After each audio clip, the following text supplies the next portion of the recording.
Ethan Clark had always thought of himself as ordinary, a human explorer from Earth. He had never imagined that one day he would be the center of attention on a world far beyond his own.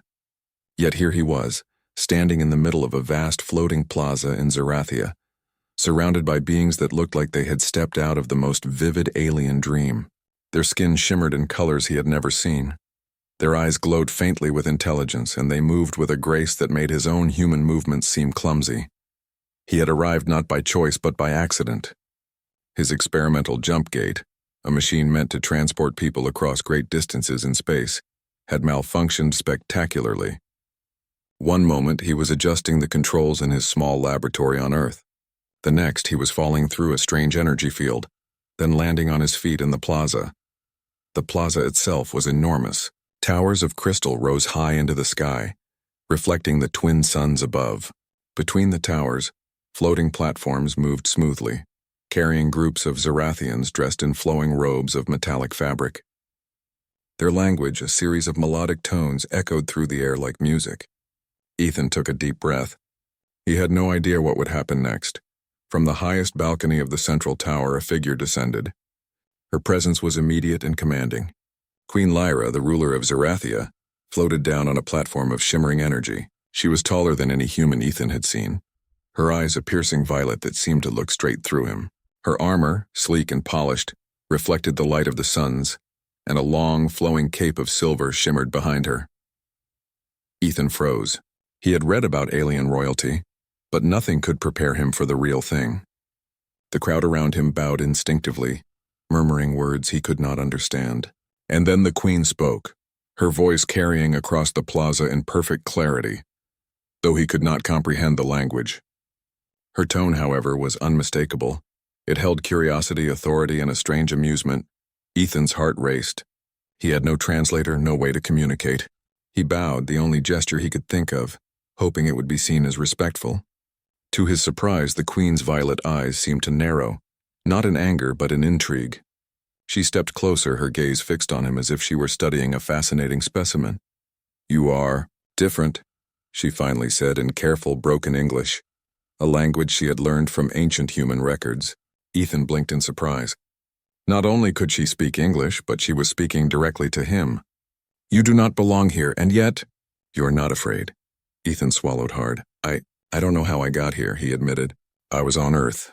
And then—" His voice trailed off. The queen tilted her head slightly, a gesture that somehow seemed both royal and personal. "Fear is irrelevant to one who might become a warrior." At that, the plaza went quiet. Ethan could sense the weight of her words, even if their meaning was not fully clear.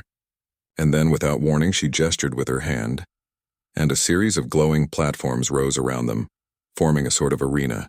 Alien spectators floated to the edges, forming a circle that left Ethan standing alone in the center. "You will be tested," the queen said. "If you survive, you may earn a place among Zerathia's greatest warriors." Ethan's mind raced. Test warrior? He had no weapons, no training in alien combat. All he had was his human body and his quick thinking. Yet something in the queen's eyes told him that fear would not help him. Only courage and perhaps cleverness would. A low hum filled the air, and the first trial began. The ground beneath him shifted, turning into a series of floating platforms over a vast, glowing chasm. Each platform moved in unpredictable patterns. From the shadows of the plaza, strange creatures emerged, six-legged beasts with eyes that glowed like fire, their sharp claws clicking against the stone. The spectators gasped in delight, eager to see if the human could survive. Ethan's first instinct was to run, but he quickly realized that running blindly would lead to certain death. He looked around, studying the movement of the platforms. One at a time, he timed his jumps, relying on balance and careful observation rather than speed. His muscles burned, his heart pounded, but step by step he moved across the chasm, keeping his focus sharp. The creatures lunged at him. He dodged, rolled, and even used his small size to slip between their legs, confusing them. To the Zerathians, it seemed almost impossible that a human could outmaneuver such beasts. Ethan did not think of glory, only survival and the small spark of determination that refused to let him fall. Finally, he reached the last platform. He leapt and landed safely on solid ground. The plaza erupted in astonished murmurs. Even the queen's lips curved slightly in a hint of approval. That was clever, she said. But strength alone is not enough. You must also prove your mind. At that, a glowing cube appeared before him, floating in midair. Alien inscriptions rotated along its surface, forming complex patterns. From the Queen's gesture, Ethan understood. This was a puzzle. Failure would mean failure in the trial. He approached the cube carefully. He had never seen anything like it, but he noticed a rhythm to the symbols. Using logic, observation, and intuition, he rotated the cube, matching symbols and completing patterns. Minutes passed, but he persisted, refusing to give up even when the puzzle seemed impossible. At last, a soft click echoed through the air and the cube dissolved in a burst of light.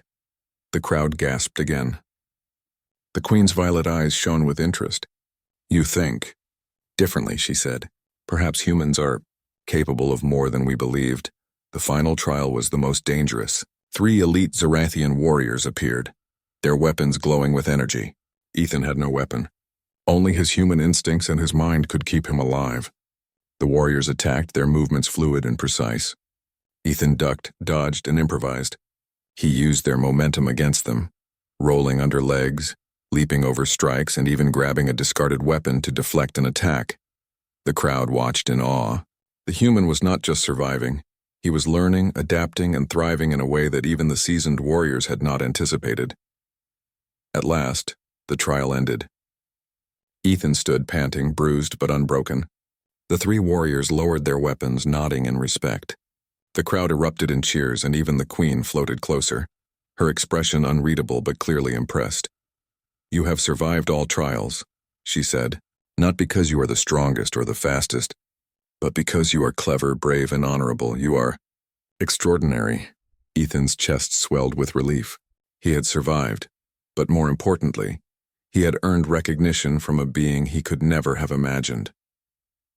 The Queen regarded him for a long moment. Then she spoke words that made the spectators gasp. You, human, have caught my attention. You may be the first human to walk the path of a Zarathian warrior, and perhaps in time more. Ethan blinked. More? He asked. Lyra's eyes glimmered with a secret understanding. We shall see. For now, rest. Tomorrow your true journey begins. As the sun dipped behind the floating towers of Zarathia, Ethan realized that his life had changed forever. He was no longer just a human from Earth. He was something new, something that the Queen had chosen to watch, test, and perhaps desire in ways he could not yet understand. And so, in the heart of an alien world, under twin suns and floating towers, the ordinary human began the extraordinary journey that would test his courage, his mind, and his heart in ways he had never imagined. The morning on Zarathia dawned with twin suns casting a golden glow over the floating city. Ethan Clarke woke to the soft hum of energy platforms outside his temporary quarters. The previous day's trials were still fresh in his mind. How he had crossed floating chasms, solved alien puzzles, and faced 3 elite warriors with nothing but his wits and courage. Yet the Queen's words echoed louder than his own thoughts. Tomorrow your true journey begins. Ethan dressed quickly, trying to steady his nerves. He did not know what awaited him, but he felt an unusual mix of excitement and fear. Today he would begin the formal training that might, if he succeeded, make him the first human warrior in Zarathia's long and proud history. A knock at the door announced the arrival of his guide. She was a young Zarathian warrior named Lyra, assigned to teach him the ways of their combat and survival. Lyra's skin shimmered with a pale green glow, and her eyes, bright and intelligent, studied him carefully. You survived the trials yesterday, she said in careful English, her tone neutral but respectful. That is unusual for your species. Today the real challenge begins. We will see if you can endure training as a Zarathian warrior. Ethan nodded. I'm ready, he said. Despite his own uncertainty, he felt a spark of determination. If he could learn their ways, perhaps he could earn the Queen's respect and survive this strange world. The training ground was a vast expanse of crystalline platforms that floated over a glowing energy field. At the far end, Zarathia's elite warriors were already practicing their forms, moving with perfect precision and fluidity. Ethan could not help but feel small out of place, but Lyra's presence beside him gave him confidence. First, she said, we begin with agility. You must move through the obstacle course while maintaining balance and speed. Watch carefully. Ethan observed the Zarathian warriors as they leapt across rotating platforms, swung on energy ropes, and dodged floating energy barriers. Their movement seemed effortless, almost dance-like. When it was his turn, Ethan took a deep breath and stepped forward. The first platform spun beneath his feet. He jumped at the right moment, landing just in time. The second platform tilted suddenly, and he adjusted by bending his knees and leaning forward. Step by step he progressed, relying on instinct, balance, and observation. When a rotating barrier swung toward him, he ducked just in time, narrowly avoiding a fall. Lyra's eyes narrowed, and she nodded in approval. You adapt quickly. Most fail in the first minute. The obstacle course grew more complex. Platforms disappeared and reappeared, energy ropes swung unpredictably, and alien creatures trained to test warriors' reflexes darted in unpredictable patterns. Ethan's muscles ached, his heart pounded, but he focused on each movement. He noticed patterns in the creatures' attacks, rhythms in the swinging platforms, and gaps in the barriers. Slowly, steadily, he crossed the course. At the end, he fell to his knees, breathing heavily. Lyra extended a hand to help him up. Remarkable, she said. Your species has a unique advantage. You do not rely solely on strength. You think? Ethan smiled faintly. Thinking keeps me alive, he said, brushing off dust. And sometimes humans have to do more with less. The next trial was mental. A Zarathian elder brought out a holographic puzzle sphere, hovering in midair. Symbols rotated across its surface, constantly shifting and changing. You must align the patterns, the elder said. Fail, and the trial ends. Succeed, and you may continue. Ethan studied the sphere. The symbols seemed chaotic at first, but he noticed repetition, a subtle rhythm beneath the shifting chaos. He rotated the sphere, observing the patterns and predicting their movement. Minutes passed, and his fingers traced the holographic projections carefully. Finally, with a decisive movement, he aligned the last symbol. The sphere glowed brightly and dissolved in a cascade of light. The Zarathian warriors around him murmured in astonishment. Lyra's eyes widened slightly. I did not expect you to solve that so quickly, she admitted. Most warriors require hours, Ethan shrugged.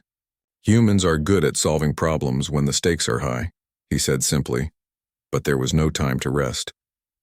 The final part of today's training was combat. 3 elite warriors approached, their weapons humming with energy. Ethan had none. Lyra stood beside him, bowing slightly. Remember, she said, strength is not everything. Use your mind. The warriors attacked with precision, each strike designed to test him. Ethan dodged, rolled, and improvised. When one warrior swung a weapon at him, he sidestepped and used the momentum to push the attacker past him. When another tried to trap him, he used the terrain, leaping onto a platform and then swinging over to another. The crowd of Zarathians watched in awe. Ethan, a mere human, moved with instinct and ingenuity, surviving against 3 of their best warriors. Even Lyra, who had trained countless warriors, looked impressed. Finally, the combat ended. The 3 warriors lowered their weapons and nodded. Ethan stood panting and bruised but unbroken. The crowd cheered, their excitement echoing across the floating platforms. Queen Lyra descended to the training ground, her presence commanding silence.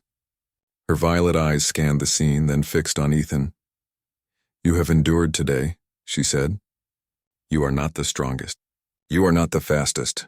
But you are clever, brave, and persistent. These are qualities our warriors admire. You are extraordinary. Ethan felt a rush of pride mixed with humility. He had not expected to earn recognition, and yet here he was standing before the most powerful being on Zarathia, who had just acknowledged his worth. The queen studied him for a long moment. Then she spoke again, her tone softer, almost curious. Most humans are fragile, timid, untested. You are not. There is potential in you.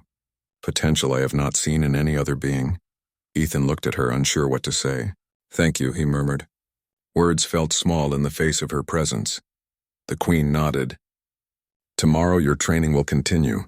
You will face new challenges, not only of strength and intellect, but of character. You will learn to lead, to inspire, and to endure. If you succeed, you may walk the path of a Zarathian warrior fully. If you fail, you will return to your world unchanged. Ethan's mind raced. The stakes were higher than he had realized. This was no longer about survival.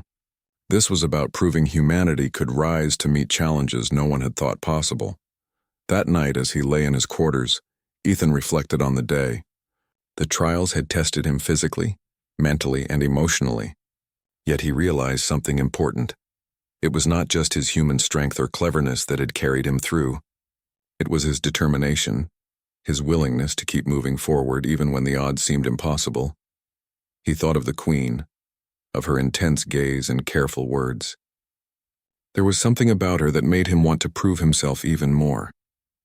Not for glory, not for reward, but simply to rise to the challenge she had set before him. Sleep came slowly, but when it did, it was filled with dreams of floating platforms, glowing puzzles, and the eyes of the Queen, watching him silently. When morning arrived, the twin suns rose once again over Zarathia, casting their warm glow on the city. Ethan stood on the balcony, ready for the next stage of his journey. He had survived the first trials. He had proven that a human could endure, adapt, and triumph in a world built for beings far stronger and more skilled than himself. But he knew the journey ahead would be even harder. He would face challenges that tested his loyalty, courage, and honor. And somehow he felt that each step forward would bring him closer, not just to becoming a warrior, but to something far greater, earning the respect and perhaps the trust of the Queen herself. Ethan Clarke, ordinary human from Earth, was no longer just an explorer. He was a candidate for greatness, a being who might show Zarathia that humanity, though small and fragile by alien standards, could shine in ways no one had expected. And so, with the rising suns of Zarathia lighting his path, Ethan took a deep breath and stepped forward, ready to face whatever trials awaited him next. The morning light on Zarathia shimmered off the floating towers, casting long reflections across the crystalline platforms. Ethan Clarke stood at the palace entrance, watching as squads of elite warriors moved in perfect synchrony. Today would be different. The Queen had summoned him to train with the palace's finest, an honor and a challenge unlike anything he had faced before. Lyra met him at the gates, her expression serious. "You have survived the trials," she said, her voice calm but commanding. "Now we see if you can work with others, lead, and learn. You will train with the best, but you must prove you are worthy of trust." Ethan nodded, feeling a mixture of nerves and anticipation. "I'll do my best," he said, though even he knew that here, best might not be enough. They entered a large training hall suspended high above the city, its walls made of translucent crystal that allowed them to see the energy currents below. Inside, warriors were practicing in pairs, their movements precise, almost like a dance. Each strike and parry emitted a soft hum, as if the energy of the palace itself recognized the flow of combat. The leader of the training squad, a tall and muscular Zarathian named Valor, stepped forward. His eyes were sharp, his expression strict. "A human?" he asked, his voice low, directed at the others, but clearly audible to Ethan. "The Queen wants to test him? This will be interesting." Ethan swallowed but kept his posture straight. He had faced creatures, obstacles, and puzzles, but this was different. This was about working with warriors who had been trained for decades, and who might not accept him as one of their own. Lyra placed a hand on his shoulder. "Ignore doubt," she whispered. "Trust yourself. And remember, the Queen watches every move." Valor motioned for Ethan to step forward. "We begin with basic formations. You will follow my lead. Watch, then mirror. Any mistake could cost you." Ethan followed, trying to mimic the warriors' movements. They moved fluidly, stepping with perfect timing, swinging weapons with deadly accuracy. Ethan stumbled at first, misjudging the distance between platforms. A slight jolt of fear ran through him, but he caught himself, adjusting his stance. The other warriors glanced at him with curiosity, some with skepticism. Valor's eyes narrowed as he observed Ethan's efforts. "He learns quickly," Lyra murmured quietly as Ethan corrected his posture and timing. After hours of drills, formations, and synchronized exercises, Ethan began to gain confidence. His human adaptability allowed him to notice patterns that the alien warriors overlooked, and sometimes he found ways to improve their movements. At first they resisted, but gradually some nodded in acknowledgement of his insights. "Not bad," Valor admitted grudgingly. "For a human you may have potential." Ethan felt a small surge of pride. He was earning their respect, but he knew the real challenge was yet to come. Later in the day, the Queen herself arrived in the training hall. Her presence demanded attention, silence falling over every corner. She floated gracefully down to the center, her violet eyes scanning the warriors, finally resting on Ethan. "You have begun well," she said. "But a warrior is more than strength or skill. A warrior must be loyal, must inspire others, and must act with honor even when tested. Today you will face your first test of character." The Queen motioned, and a holographic projection appeared in the middle of the hall, a simulation of a city under attack. Alarms blared, and the projection showed civilians fleeing from dangerous energy storms and invading forces. "Lead your team," the Queen commanded. "Protect the innocent and defeat the threat. Your actions will determine if you are fit to walk the path of a Zarathian warrior." Ethan looked around. The elite warriors glanced at him with surprise. "The human leads?" one whispered. "Yes," the Queen said sharply. "You will take command." Ethan felt his heart race. Leading experienced warriors, especially as a human in an alien world, was a challenge he had never imagined. But he took a deep breath and stepped forward. "Follow my lead," he said, voice steady. "Observe the storm, watch the civilians, and move carefully. Use the platforms to guide them to safety. Don't panic." The warriors hesitated, unsure if they should follow, but Lyra's calm nod encouraged them, and they fell into formation, listening to Ethan's instructions. Ethan's strategy was simple but effective. He used the terrain to their advantage, moving civilians across safe platforms while coordinating the warriors to block invading forces. When the energy storm shifted suddenly, he adapted, finding new routes and protecting both the civilians and his team. Minutes felt like hours, but eventually, the simulation ended. The civilians were safe, the attackers defeated, and the warriors were astonished at the humans' ability to lead. Even Valor's stern expression softened into one of respect. The Queen's eyes shone with approval. "You have shown leadership, courage, and quick thinking. You have earned the trust of your team. This is rare even among Zarathian warriors. You are extraordinary." Ethan bowed his head, humbled by her praise. "Thank you, Your Majesty. I only did what anyone would do." The Queen's gaze softened slightly. "You act with honor. That is what sets you apart. But your path is not yet complete. There are those in the court who will doubt you, who will test your resolve. You must be ready." Later, in the quiet of the training hall, Ethan spoke with Lyra. "Do you think I can really belong here?" he asked. "I'm just human. I don't even know if I can survive what comes next." Lyra smiled faintly. "You survived the trials, led warriors, and impressed the Queen. That is more than most could do. Humans have a strength we sometimes underestimate: resilience, creativity, and courage. You have all of that." Ethan nodded, feeling a spark of hope. I want to prove it. Not just for me, but for them too." "For the Queen." Lyra placed a reassuring hand on his shoulder. "Then you will. But remember, trust is earned, not given. You must continue to show courage and honor in everything you do. Some will challenge you. Some will doubt you. But that is part of the path of a warrior." The day ended with Ethan exhausted but determined. He had survived physical training, mental trials, and had even led the elite warriors successfully. Yet he knew the challenges ahead would test him in ways he had never faced. As night fell over the floating city of Zarathia, Ethan gazed out from his quarters. The twin suns dipped below the horizon, casting long shadows across the crystalline towers.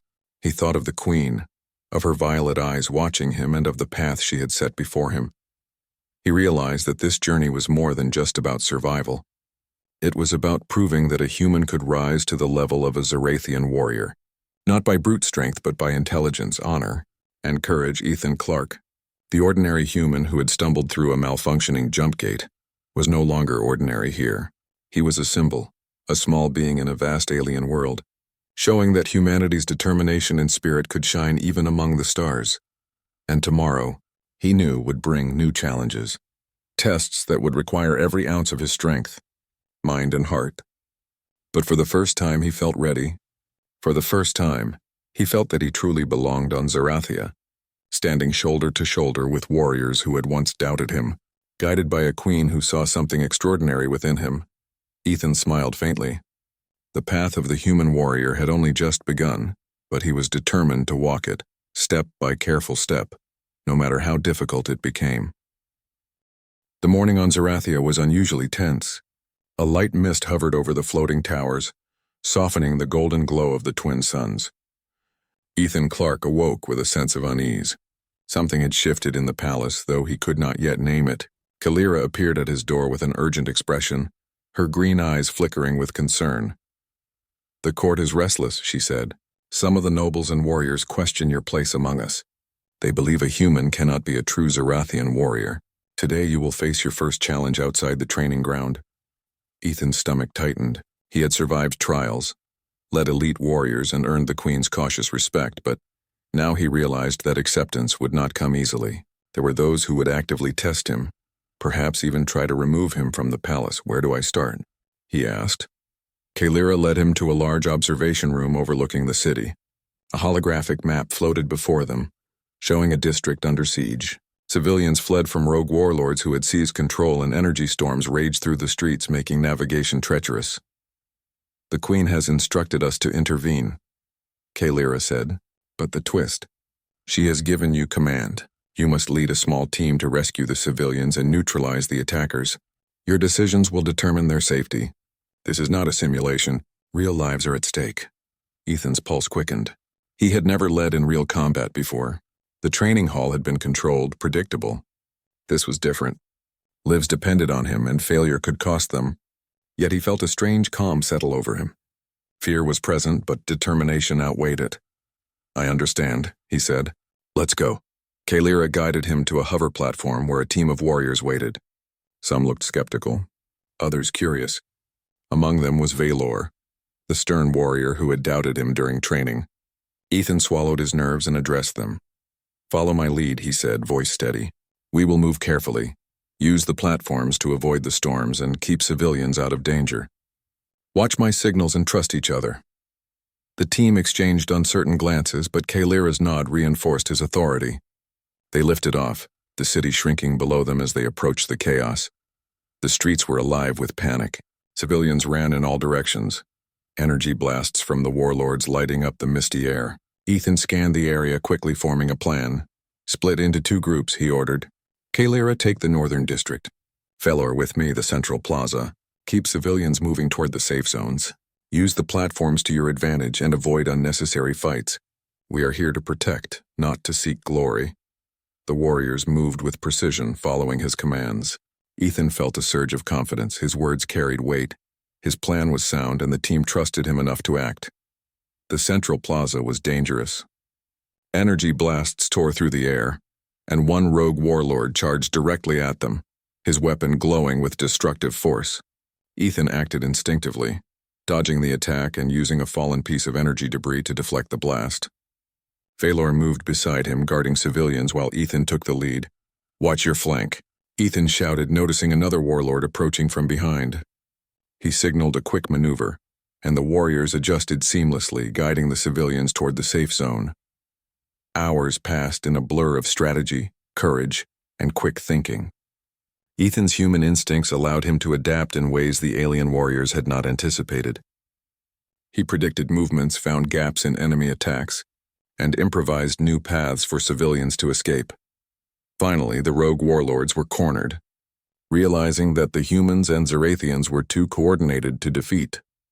One by one, they surrendered, retreating to avoid capture.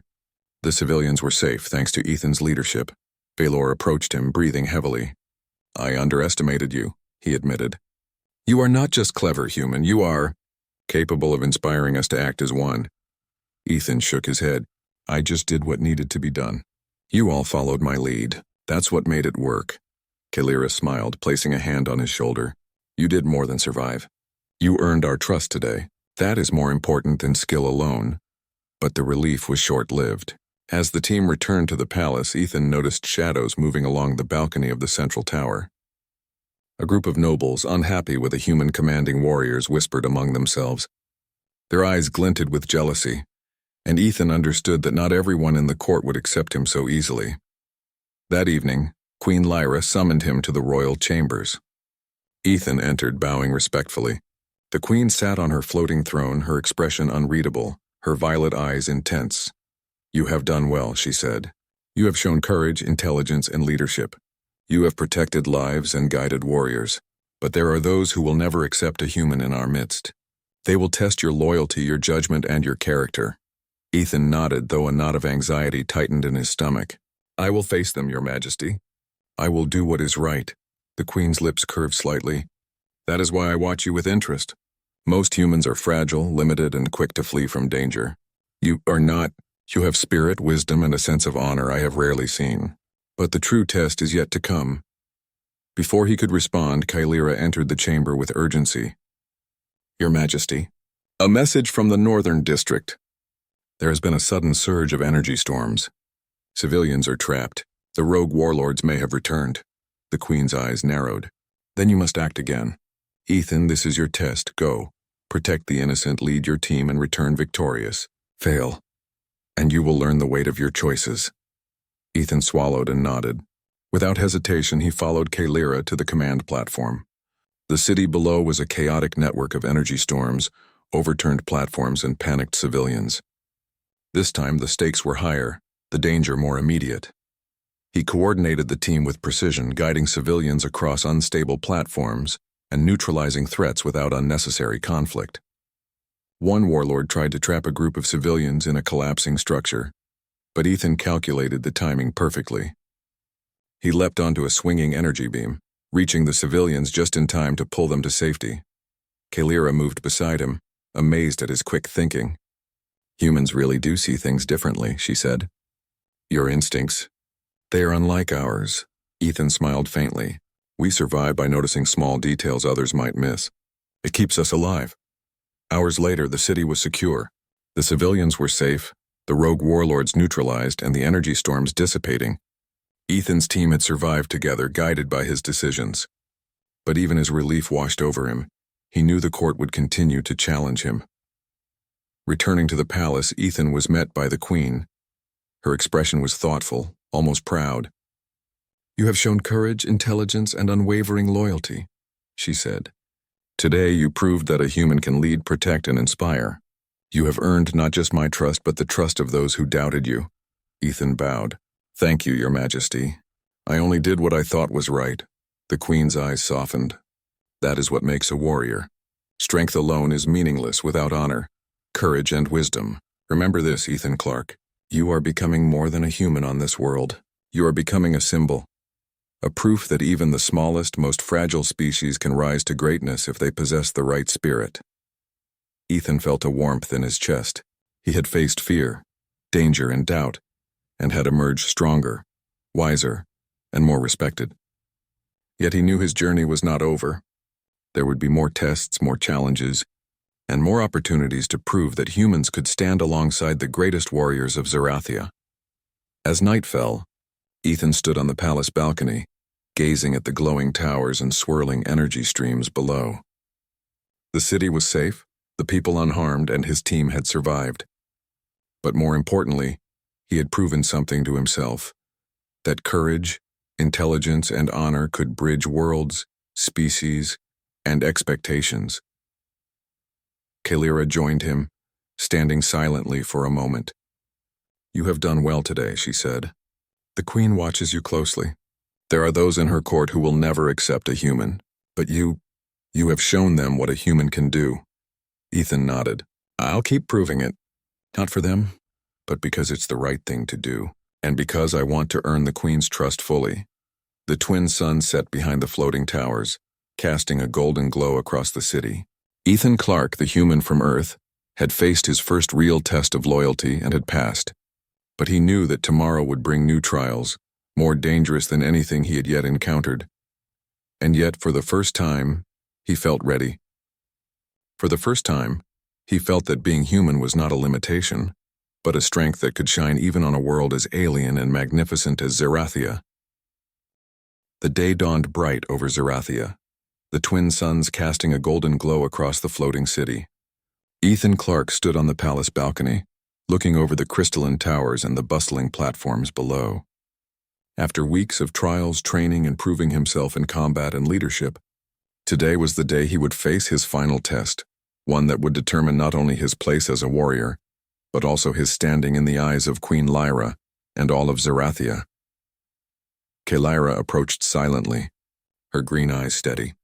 Today the Queen will test you in a way you have not yet experienced, she said. The final trial is not just about strength, agility, or intellect. It is about heart, honor, and the ability to inspire others. Are you ready? Ethan nodded, taking a deep breath.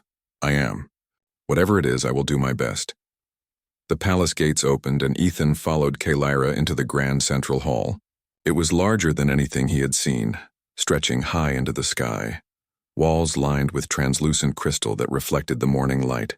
At the center, Queen Lyra floated down from her throne, her presence commanding the attention of every warrior, noble and observer in the hall. You have come far. Human, she said, her voice calm but strong. You have survived our trials, led warriors in battle, and demonstrated courage, intelligence, and honor. But a true warrior must face one last test, a test of loyalty, judgment, and sacrifice. Only then will you earn your place among us. Ethan's pulse quickened.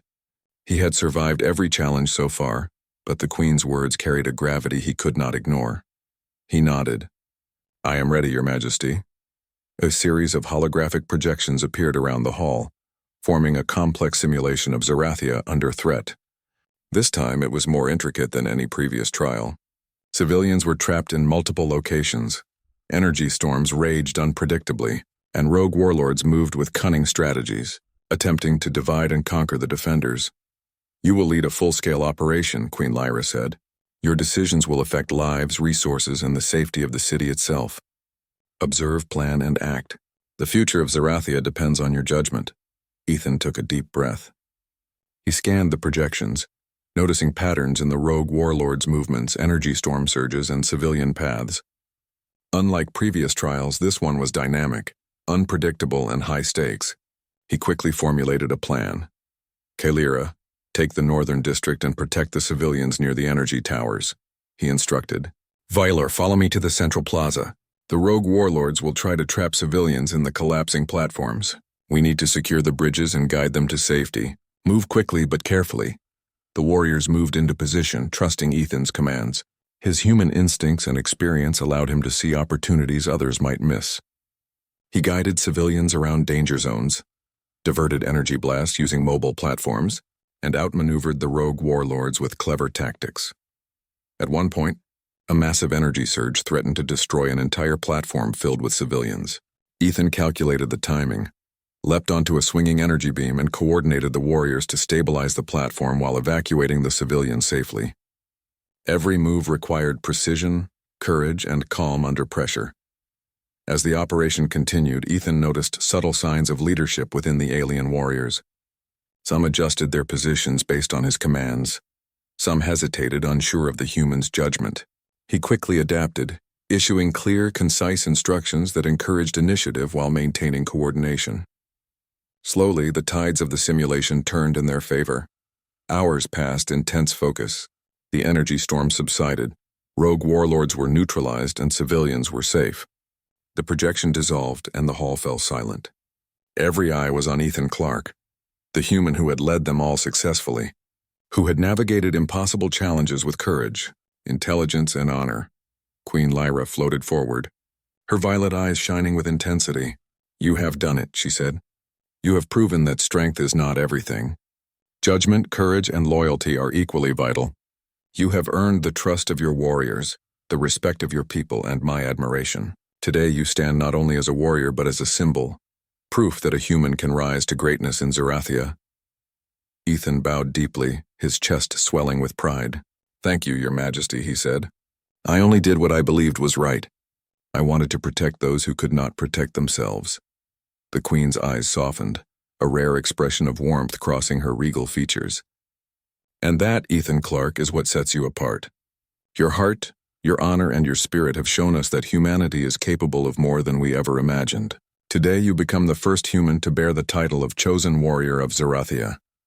A ripple of astonishment ran through the assembled warriors and nobles. Whispers filled the hall. Never before had a human been recognized as a true Zerathian warrior. Some looked skeptical, some awed, but all could see the truth of the Queen's declaration. Vylor approached, bowing respectfully. I misjudged you, human, he said. You are not only clever and brave, but you have proven yourself as a leader and warrior. It is an honor to serve alongside you. Lyra smiled, pride evident in her eyes. You have done more than survive or lead, she said softly. You have changed how they see humans. That is no small achievement. Ethan felt a warmth in his chest. All the fear, uncertainty, and challenges of the past weeks had led to this moment. He had survived alien trials, outwitted warriors, led teams in battle, and proved that courage and honor could bridge worlds. The Queen extended a hand toward him, her gaze unwavering. "Step forward, Ethan Clark. From this day you are not just a visitor, not just a human. You are a warrior of Zerathia, a leader and a protector of our people. Your journey has inspired many. You have shown that even the smallest and seemingly weakest species can shine with courage and heart." Ethan stepped forward and took her hand, bowing deeply. "I will do my best, Your Majesty," he said, "to protect Zerathia, its people and its warriors." Queen Lyra's violet eyes softened in approval. "I have no doubt. You have shown that greatness is not born from power alone, but from the spirit within. Humanity, though small and fragile compared to our kind, has potential unlike any other. You are proof of that." The hall erupted in applause, warriors and nobles alike cheering for the human who had become a legend in their world. Ethan felt a sense of belonging he had never experienced before. For the first time he realized that he was not just surviving on Zerathia. He was part of it, respected and admired for his courage, intelligence, and honor. That evening, as the twin suns set behind the floating towers, Ethan stood on the palace balcony beside Kalira and Valor. The city below shimmered with energy, the platforms glowing softly in the fading light. "You've changed everything," Kalira said quietly. "The people see that humans are capable. The warriors respect you. And the Queen, she trusts you fully now." Ethan nodded, looking out at the city. "I didn't do it alone," he said. "The warriors, the Queen, all of them guided me, trusted me, and let me prove myself. That made all the difference." Valor clapped a hand on his shoulder. "You've set a new standard here. We have much to learn from you, human, and I admit, I am proud to fight alongside you." Ethan smiled. For weeks he had wondered if he could survive, if he could prove himself worthy. Now, standing among allies and warriors who respected him, guided by a queen who saw his potential, he knew that humans could indeed rise to greatness, even in worlds far beyond their own. Queen Lyra appeared on the balcony, her presence serene but commanding. "Ethan Clark," she said, her voice carrying across the city, "you have proven that courage, honor, and wisdom are not limited by species. You have become a symbol of hope, strength, and unity. Zerathia will remember this day. Humanity has shown its true potential." Ethan bowed. "Thank you, Your Majesty. I will continue to serve and protect and do everything I can to honor this trust." The Queen's lips curved into a rare smile. "Then our future is brighter than I ever imagined. Let us walk this path together, human and Zerathian alike, shaping a new era of courage, respect, and unity." As the twin suns disappeared below the horizon, casting Zerathia in a glow of twilight, Ethan felt a sense of peace and purpose unlike anything he had ever known. He had arrived as an ordinary human, lost and uncertain. Now he stood as a warrior, a leader, and a symbol of humanity's potential. And so, on a world of floating cities and shimmering towers, humanity had left its mark. Not through power, not through technology, but through courage, intelligence, and the enduring spirit to rise above challenges. Ethan Clark, the human who had once stumbled through a malfunctioning jump gate, had become a hero in a world far beyond his own. And in doing so, had shown that humanity could shine even among the stars.